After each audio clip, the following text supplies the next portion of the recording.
There are acts of kindness that announce themselves. They arrive with press releases and photographs, and the specific machinery of public generosity that turns a good deed into a story about the person who did it. And then there are the other kind. The kind that happen in the middle of an ordinary afternoon in an ordinary cafe on an ordinary street, witnessed only by a garçon who is moving between tables with a coffee pot and does not immediately understand what he is seeing. The kind that leave no record except in the memory of the people who were present. And even then, even in those memories, the person who did the thing is sometimes not named, because the person who did the thing did not give their name, and the only person who could have given it chose, for reasons that will become clear, to leave it out. This is a story about a Tuesday afternoon in the autumn of 2013 in a cafe in San Francisco's Mission District called Alma. It is a story about a man named Thomas Reeves, who was 34 years old on the afternoon in question and was having, by his own subsequent account, the worst day of his professional life. And it is a story about what happened when a stranger at the next table noticed that and decided to do something about it. The stranger was Robin Williams. Thomas Reeves has told this story twice in public, once in a long post on a personal blog in August 2014, written 3 days after Robin Williams' death, and once in a brief interview with a journalist who was writing a piece on Robin Williams' private acts of generosity and who found Thomas's blog post through the specific archaeology of internet research. In both accounts, Thomas is careful about certain things. He does not exaggerate. He does not dramatize. He does not claim more than he witnessed or felt or understood. He simply describes, with the specific precision of someone who has thought about an afternoon for a year and has decided to tell it accurately. What follows is the story as he told it, assembled from both accounts, with the specific details he provided, and no others. He had come from a job interview. The interview had been at a tech startup in the Soma district, a company he had been courting for 4 months, a position that would have represented a significant step forward in a career that had been, for the previous 2 years, in the specific kind of stasis that looks from the outside like stability and feels from the inside like slow suffocation. The interview had gone badly. Not catastrophically, not the kind of badly that produces immediate certainty of rejection, but in the particular, grinding way of an interview where you can feel the connection not happening, where the answers you give are technically correct and emotionally inert, where you leave knowing that you did not give them what they needed and suspecting that what they needed was something you no longer had access to. He had walked from Soma to the Mission District, 40 minutes on foot, which was longer than necessary but which his body required. The walking was a form of processing, the specific kinetic processing of a person who cannot yet sit still with what has just happened and needs to move through it before they can be in a room without it filling the room entirely. He arrived at Alma, which was his neighborhood cafe, the place he had been coming to for 3 years, the place that knew his order and had a table in the back left corner that he thought of as his, and he sat down. He sat down and he looked at the table and he thought about the interview and about the 2 years before the interview and about the specific feeling of watching something you believed in yourself deteriorate to the point where even the tame performance of belief had become difficult to sustain. He was not crying. He was not visibly distressed in any way that would have been obvious to a casual observer. He was simply a man at a cafe table with a coffee he had not yet touched, looking at the middle distance with the expression of someone who has just had something confirmed that they had been trying not to know. The cafe was moderately busy. It was a Tuesday afternoon in October, the specific quality of San Francisco October light, which is different from any other city's October light. The warmth of it mixed with the offshore fog that always sits at the edge of the afternoon. The tables around Thomas were occupied by the ordinary population of a neighborhood cafe on a weekday afternoon. A woman with a laptop, 2 men in their 60s having an argument about something political, a young woman reading a novel with a yellow cover, and at the table immediately to his right, Robin Williams. Thomas did not notice him immediately. He was too far inside his own afternoon to be paying attention to the people around him. It was only when the woman with the laptop glanced over and then quickly looked back at her screen with the specific expression of someone who has recognized someone famous and is trying not to make it obvious that Thomas followed her gaze and registered who was sitting at the next table. Robin Williams was alone. He had a cup of coffee and what appeared to be a notebook open on the table, though Thomas could not see what was in the notebook. He was wearing ordinary clothes, a dark jacket over a plain shirt, dark jeans, and he had the quality that famous people sometimes have in public spaces when they are not performing, a quality of reduced scale, as if the person and the public persona are the same person and also not. And what is present in the cafe is the version that exists when the camera is off. He was not looking at Thomas, and then he was. Thomas does not know exactly when Robin Williams began watching him. He noticed it only when he looked up from the table and found that the man at the next table was looking at him with a quality of attention that was different from the ambient awareness of people in a shared space. It was directed, it was specific, it was, and Thomas uses this word in both his accounts, kind. Not the performed kindness of a famous person about to do a famous person thing. Something simpler. The kindness of a person who has seen something in another person and is deciding what to do about it. Robin Williams said, "Rough day?" Thomas Reeves looked at him. "Job interview," he said. "Didn't go well." Robin Williams nodded. He did not say anything immediately. He did not reach for the available responses. "I'm sorry. That's hard. I'm sure you'll find something." He simply nodded, in the way of someone receiving information rather than managing it. Then he said, "Do you want to talk about it, or do you want company that doesn't talk about it?"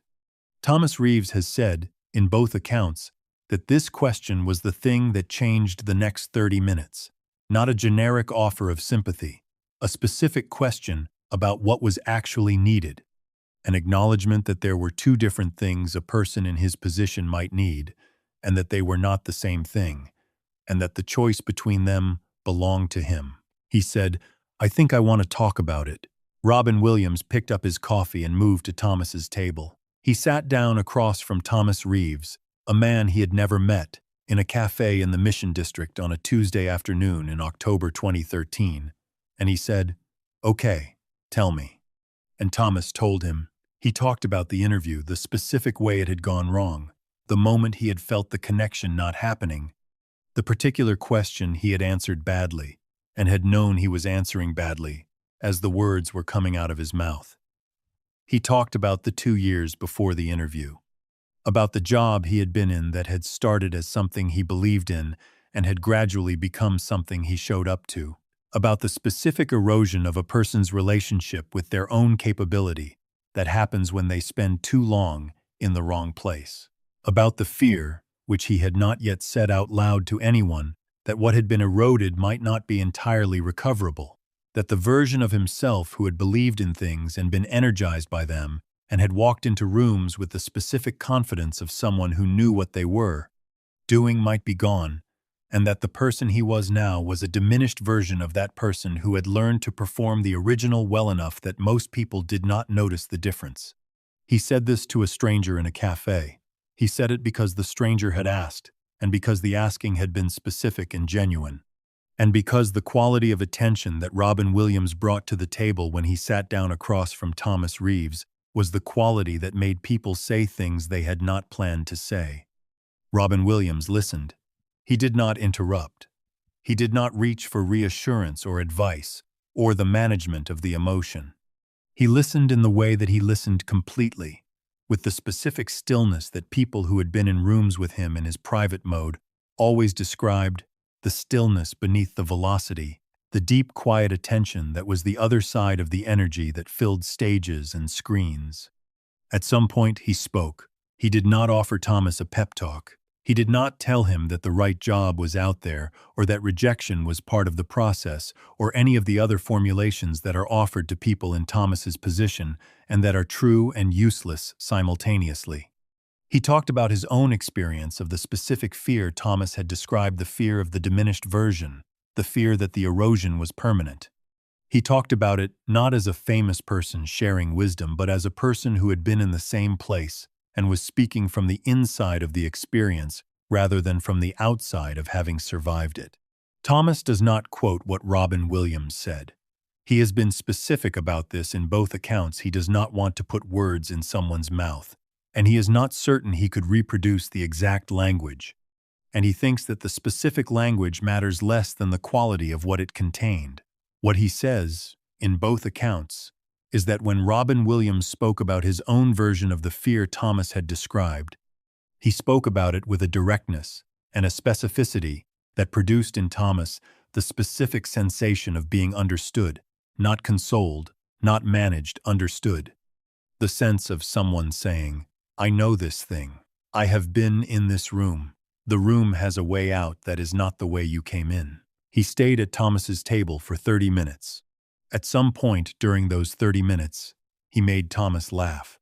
Thomas notes this in both accounts, without specifying what was said, only that it was not a joke, not a performance, but an observation about the specific situation that was funny in the way accurate observations are sometimes funny, and that the laugh it produced was the first genuine laugh of Thomas's afternoon, and felt, he says, like the specific relief of a pressure that has been building, finding a release valve. When Robin Williams stood to leave, he shook Thomas's hand. He said something. Thomas remembers the shape of it, but not the exact words. That was the conclusion of what had been said at the table, the final piece of it, the thing that made the 30 minutes coherent rather than random. Thomas stood as well. They shook hands. Robin Williams walked out of the cafe. Thomas sat back down. He sat for a few minutes without moving. Then he picked up his coffee, which had gone cold, and drank it, and looked at the table, and thought about the afternoon. 20 minutes later, when he asked for his bill, the server, a young man named Diego Vasquez, who had been working the floor at Alma for 2 years, and who had been paying careful attention to the table in the back left corner for the previous 30 minutes, told him that his bill had been paid. Thomas looked at Diego. "By the man who was sitting with you," Diego said. "He paid for both of you before he left." Thomas had not seen Robin Williams pay. Robin Williams had not made a production of paying. He had simply paid on his way out, as a person pays for a table they have been sitting at, without announcing it or ensuring that Thomas knew it had happened. Thomas sat with this for a moment. Then he said, "He didn't tell me he was going to do that." Diego Vasquez looked at him. "No," he said. "He didn't tell anyone." Diego Vasquez worked at Alma for 3 more years after that afternoon. In those 3 years, he told the story of the Tuesday in October many times, to colleagues, to friends, to the occasional customer who seemed like they would understand it. He told it, without naming the man, in the specific way that people protect things they regard as private, even when the information is not technically secret. He said, "A man came in and sat with a stranger and talked to him for 30 minutes and paid his bill without telling him." He said, "It was one of the most ordinary, extraordinary things I have ever seen." He said, "I don't know what they talked about. I only know that the man who came in looking like his afternoon had ended, left looking like his afternoon had turned into something else." He did not say who the man was. Not until Thomas Reeves wrote his blog post in August 2014, 3 days after Robin Williams died, and Diego read it and recognized the afternoon, and understood that the person Thomas was describing was the same person he had been protecting for a year, without knowing why, and felt, as he said to a friend, the specific sadness of a generosity that would now never be repeated. Thomas Reeves got a job 6 weeks after the Tuesday in October. Not at the startup that had rejected him, a different company, a better fit, the kind of position that in retrospect he recognized as more aligned with who he actually was than the position he had been chasing. He has been there since. He has, by his own account, done good work there, the kind of work that the version of himself who had believed in things would have been proud of. He does not attribute this directly to the 30 minutes in the cafe. He is careful about this in both accounts. He does not want to claim more than is true. What he says is that the 30 minutes changed something about how he was carrying the afternoon, and that the afternoon was part of a longer period, and that the longer period eventually turned, and that he cannot fully separate the parts of what contributed to the turning. But he says this: when he walked out of Alma on the Tuesday in October, after learning that the bill had been paid, he walked differently than he had walked in. He does not know exactly what was different. Something in the quality of the weight he was carrying. Something in the specific feeling of having been seen and spoken to and heard by someone who had absolutely no reason to do any of those things and did them anyway, without announcement, without expectation of acknowledgement, without even staying long enough to know that the bill had been noticed. He paid for the coffee, and he left. That is the whole of Robin Williams' visible act: the sitting down, the asking, the listening, the talking, the leaving, the paying. None of it was announced. None of it was photographed. None of it was publicized. The only record of it is in the memory of Thomas Reeves, who experienced it, and Diego Vasquez, who witnessed it, and the afternoon itself, which held it briefly and then let it go the way afternoons let things go, into the past, into the ordinary continuation of a city that was doing what cities do on Tuesday afternoons in October, entirely unaware that in a cafe in the Mission District, someone had simply sat down at a stranger's table and asked what they needed and given it. Robin Williams died 10 months after the Tuesday in October. Thomas Reeves wrote the blog post 3 days after he heard the news. He wrote it, he said, because he wanted the story to exist somewhere that was not just his own memory. He did not want to be the only place it was kept. The story is now in more places than his memory. It is in Diego Vasquez's memory. It is in the memories of the people who read the blog post and recognized in it the specific quality of the thing Robin Williams did when he did private kindness, the completeness of it, the lack of residue, the way it did not require anything from the person it was done for, except their presence in the room. And it is in the specific quality of an ordinary Tuesday afternoon in San Francisco in October 2013, when the sun came through the windows of a cafe in the Mission District at the angle that October sun comes through those windows, and a man at one table looked at a man at another table and saw something and sat down, and for 30 minutes, in the middle of the ordinary machinery of the city going about its business, something happened that was not ordinary at all. He paid for the coffee and he left, and he did not tell anyone. There is a particular quality to the generosity that leaves no claim. Most generosity, however genuine, carries some residue of the giver, some small expectation of acknowledgement, some faint desire to be known for the giving. Robin Williams' generosity, in these private moments, had no residue. He sat down, he listened, he spoke, he paid, he left. He did not stay to watch Thomas Reeves receive the news about the bill. He left before it could happen, arranged the payment so that it would be discovered after his departure, so that the gratitude would have nowhere to go except inward, into the afternoon itself, into the specific quality of what Thomas carried when he walked out of Alma. Diego Vasquez understood something about this when he watched Robin Williams pay and leave without telling Thomas. He understood it the way people sometimes understand things before they can articulate them.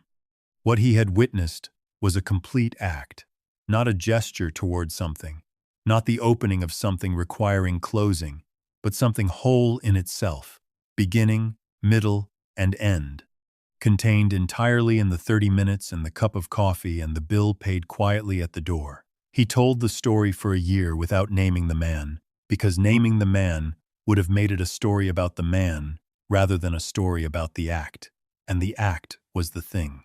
A person sitting down at a stranger's table on a Tuesday afternoon and asking what they needed, and giving it, and leaving without asking for anything back. Thomas Reeves thinks about the question more than anything else from that afternoon, more than the 30 minutes of conversation, more than the laugh, more than the bill. The question, do you want to talk about it? Or do you want company that doesn't talk about it, was the act of seeing. Before anything else, it was the proof that he had been seen. Not as a problem to be managed, not as a sad person to be cheered up, as a person. A specific person on a specific afternoon carrying something specific, who had the right to decide what he needed. He said he wanted to talk about it. And Robin Williams sat down and said, "Okay, tell me," and listened, and that was enough.